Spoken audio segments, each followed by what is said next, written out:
Merci Clémence Bechtart d'être avec nous.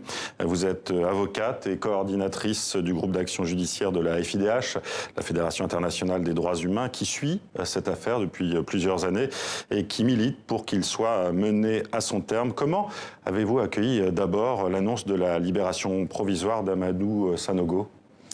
Eh bien, je dirais d'abord qu'on s'y attendait en quelque sorte depuis l'annonce le 10 janvier dernier du report du procès qui était prévu pour se rouvrir le 13 janvier.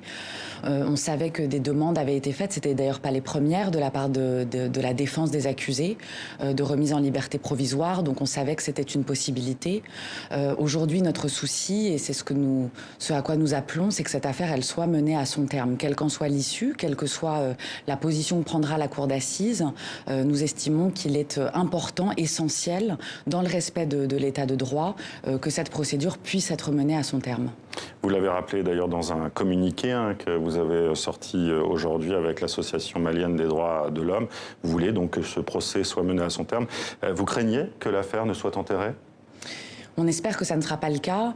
On le sait, les accusés ont demandé à bénéficier de la loi d'entente nationale qui a été adoptée, promulguée en juillet dernier par les autorités maliennes.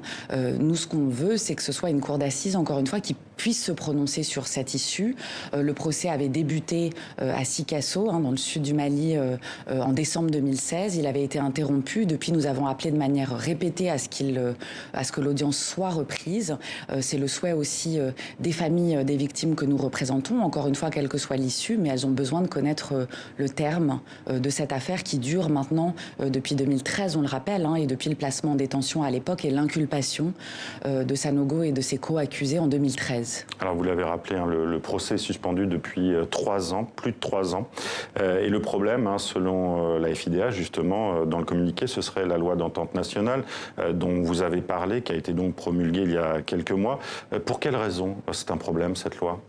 Mais d'abord, ce qu'il faut rappeler, c'est que la société civile malienne, un certain nombre d'organisations, la MDH en premier lieu et d'autres, soutenues par la FIDH, s'étaient opposées à l'époque à cette loi où on avait dénoncé les travers et craignaient qu'à travers cette loi, ce soit l'impunité qui prévale aujourd'hui pour toutes les personnes accusées d'avoir commis de graves crimes lors de cette crise qu'on a appelée donc la crise malienne de 2012.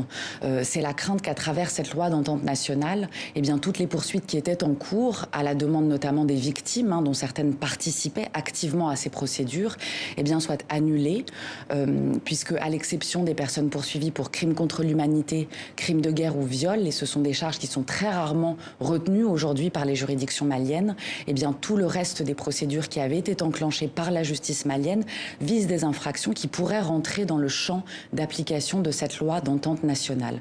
Donc notre crainte aujourd'hui, c'est que la justice soit éludée, qu'elle soit mise de côté et que les victimes soient privées de leur droit à la justice et à la vérité. Qu'est-ce que vous craignez avec ces libérations provisoires qu'Amadou Sanogo, par exemple, ne soit jamais jugé et puisse peut-être aussi quitter le Mali ? En tout cas, oui, ce que nous craignons, c'est qu'une cour d'assises ne soit jamais convoquée. Or, c'est cette cour d'assises qui doit, selon même les dispositions d'ailleurs de la loi d'entente, se prononcer sur cette question. Il s'agit d'une liberté provisoire.